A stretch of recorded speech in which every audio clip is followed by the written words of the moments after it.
See this big smile, massive, massive smile. Of course, even after all the purging of thousands of people, still our man, Jeremy Corbyn, has won the leadership elections once again with a huge mandate and a sweeping victory. There can be no mistake this time who the members want as their leader and as Prime Minister of the UK. Thousands of friends of mine across the social media are celebrating. This has been a struggle for many people to get their vote, but those who did get that vote have, even though many have been purged, means that thousands couldn't vote.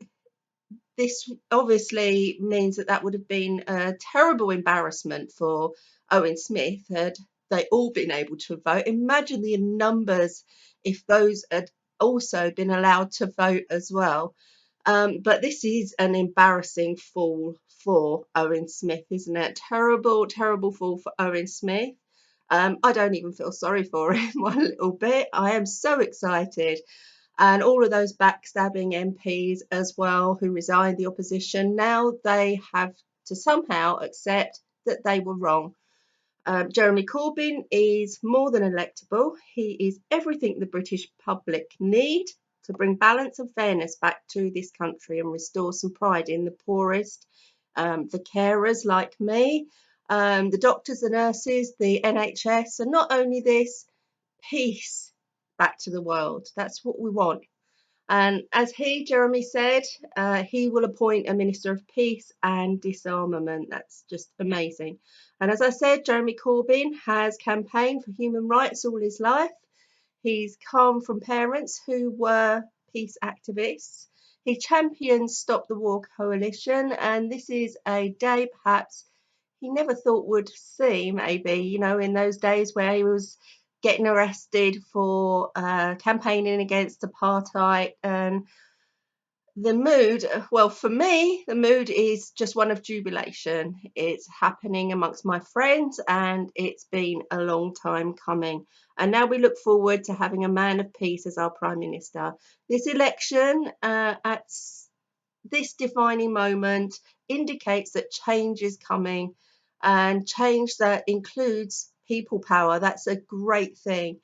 He is a man who is able to inspire his followers, clearly, the thousands that have been going to his rallies, and all the members who joined to vote him will stand him in good stead.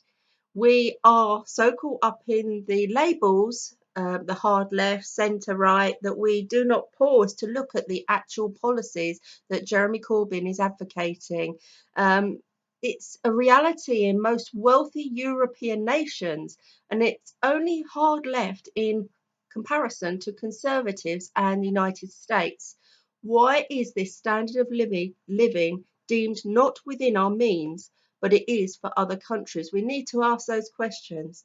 These are Jeremy Corbyn's policies with the public spend increases in action. It's not a utopian fantasy. It's sound economic reality that is outperforming us on the continent. Percentages percentages given are of gross domestic product. Health spend, Germany 11%, 8.3% public, Sweden 11.9%, UK 8.5%, 7% public. Social spend, Germany 25.8%, Sweden 28.1%, UK 21.7%. Unemployment benefit, Germany 67% of claimants' previous salary for a year up to 4,000 per month. Sweden 70 to 80% of claimants' previous salary for 14 months up to 6,100 per month. And UK 228 per month regardless of previous salary. Higher education, Germany free university education, Sweden free university education, UK 9,000 per year. Public spend on research, Germany 2.88%, Sweden 3.2%, UK 1.63%. Employment protection legislation, Germany 2.68, Sweden 2.61, UK 1.10, lowest job security in the wealthiest 15 European countries. Nationalisation, Germany 80%, nationalised railway cheaper and more efficient. UK 90%, privatised, comparatively very expensive and inefficient. Corporate tax rates, Germany 29.5%, Sweden 22%, UK 20%, 21.5% with Corbyn's interest increases.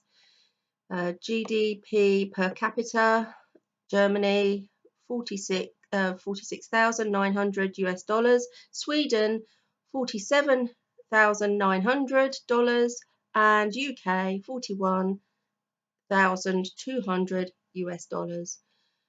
Financial balances, Germany plus 2%, Sweden 0.8%, UK minus 4.1%.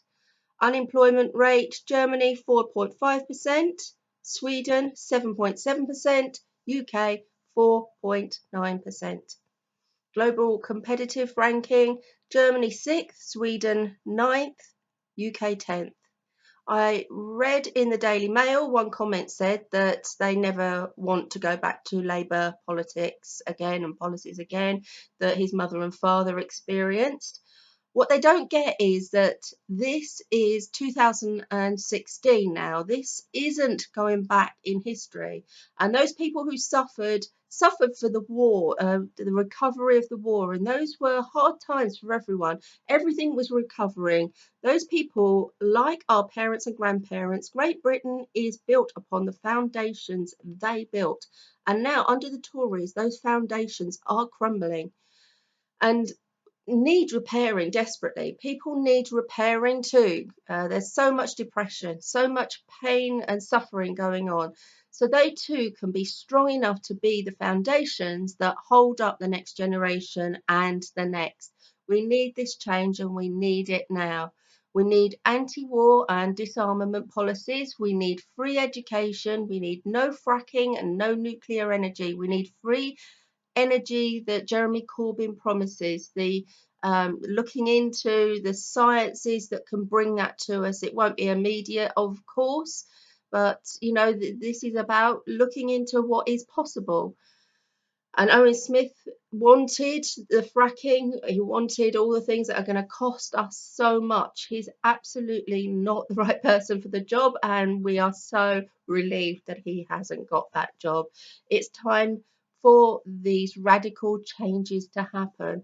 And Owen Smith was not radical at all. He didn't get to con us. I'm elated about that.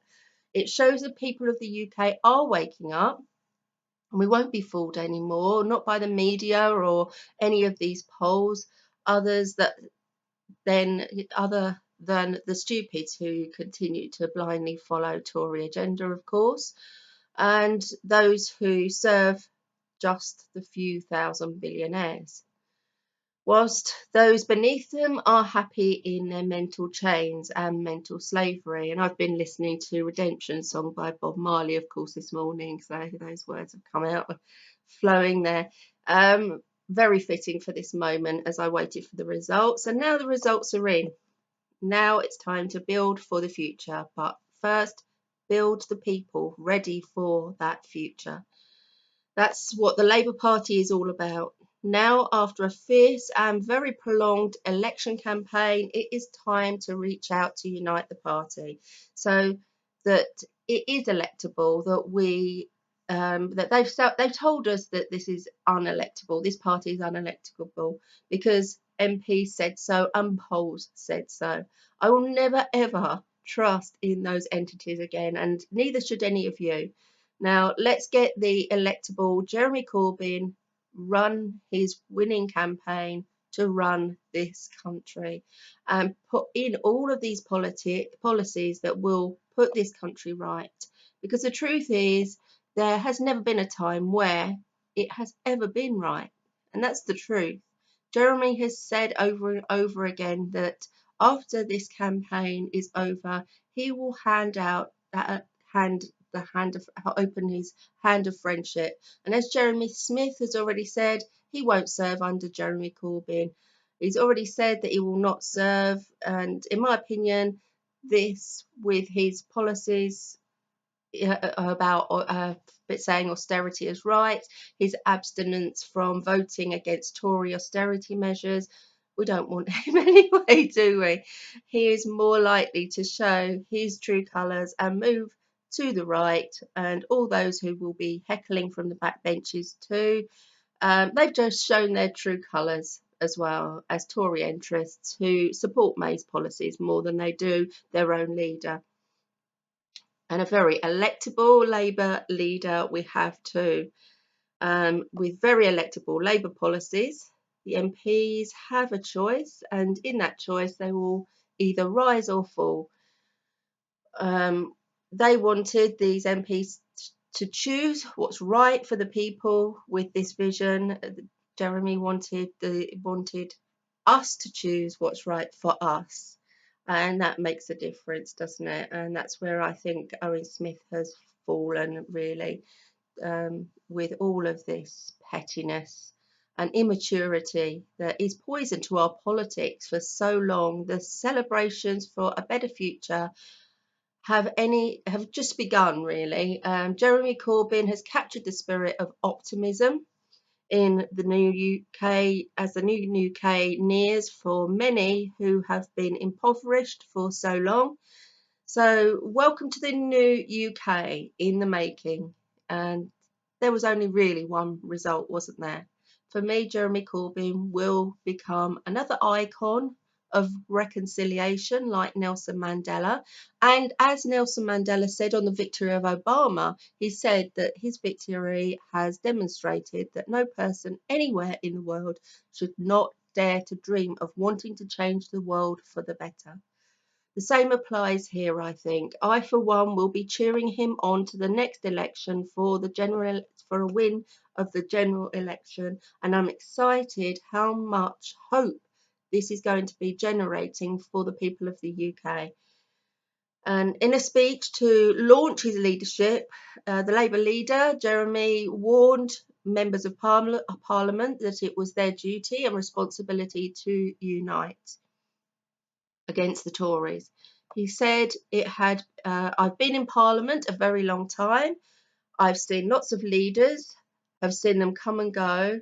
There's a huge amount of talent in the Labour benches, and we are part of, but not the entirety of, the Labour Party and the Labour movement. And I hope those that may not agree with me politically, but may not even like me personally, and he went on to say, I find that very hard to believe, but there are some people probably who don't like me, he said.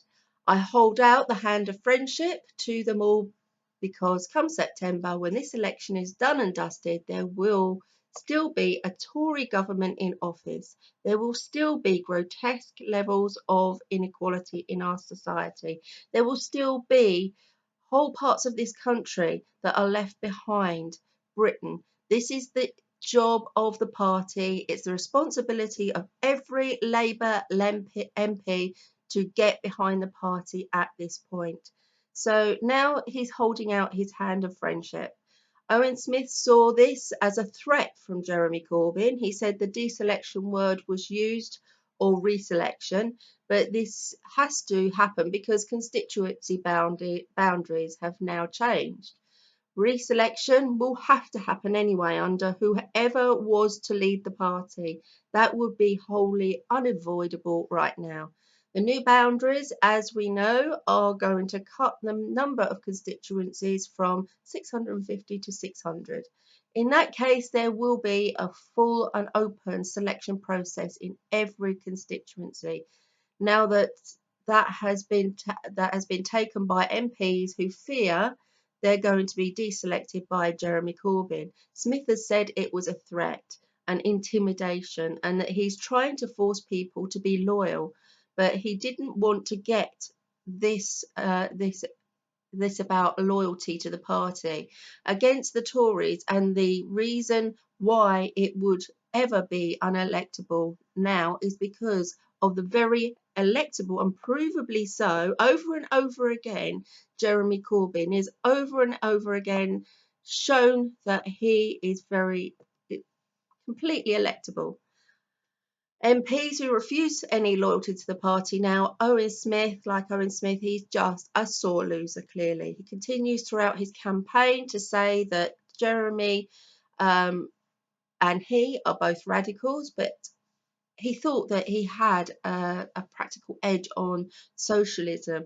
And I think I've a good ideas. This is what he said. I think I've got good ideas about putting these radical ideas into practice as opposed to simply slow organising meetings are great in opposition, but they don't change people's lives. And all his talk from Mr. Corbyn about loyalty and unity. Now, how do you actually get people together and talk if nobody is going to be loyal or in unity? You've got to have unity in the first place. It seems to me that he wants to have this battle going on within the party continuing.